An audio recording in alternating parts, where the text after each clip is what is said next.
जब ये घटना हुई और उसके बाद आपने कैसे संघर्ष किया?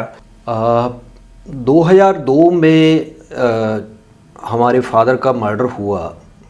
वो एक पत्रकार थे, अपना एक डेली इवनिंगर पूरा सच के नाम से वो पब्लिश करते थे सिरसा में। और जब जैसा कि नाम था अखबार का, उसी तरीके से काम भी रहा। और एक जिस पत्रकारिता के जज्बे और जुनून के साथ उन्होंने न्यूज़पेपर की शुरुआत की थी, उसी जज्बे और जुनून और अपने पत्रकारिता धर्म के निर्वहन के कारण ही उनके ऊपर ये कातिलाना हमला हुआ। क्योंकि जो डेरा सच्चा सौदा, जिसके मुखिया गुरमीत राम रहीम, जो कि पिछले कुछ अरसे से काफ़ी कुख्यात रहे अपने कारनामों की वजह से, और एक अनोनिमस लेटर जो है वो मई 2002 में आया, और उस अनोनिमस लेटर की वजह से धीरे धीरे ये घटनाएं जो हैं उन्होंने रूप लिया अलग तरह का, जिस वजह से डेरा के अंदर खलबली मची।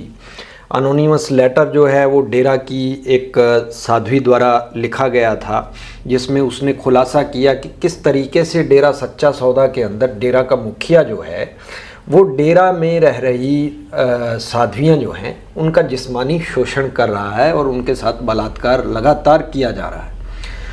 इस चिट्ठी के सामने आने के बाद बड़ी हलचल पैदा हुई, और ख़ासकर डेरा के अंदर बड़ी खलबली थी इस बात को लेकर के। और उस चिट्ठी के सामने आने के बाद ही कई सारी घटनाएं जो हैं वो लगातार घटित हुई, जिसमें हमारे फादर ने जब पहली बार ये पब्लिश किया अपने अखबार के अंदर मई 2002 में, उस चिट्ठी के रिगार्डिंग कि धर्म के नाम पर किए जा रहे हैं साध्वियों के जीवन बर्बाद।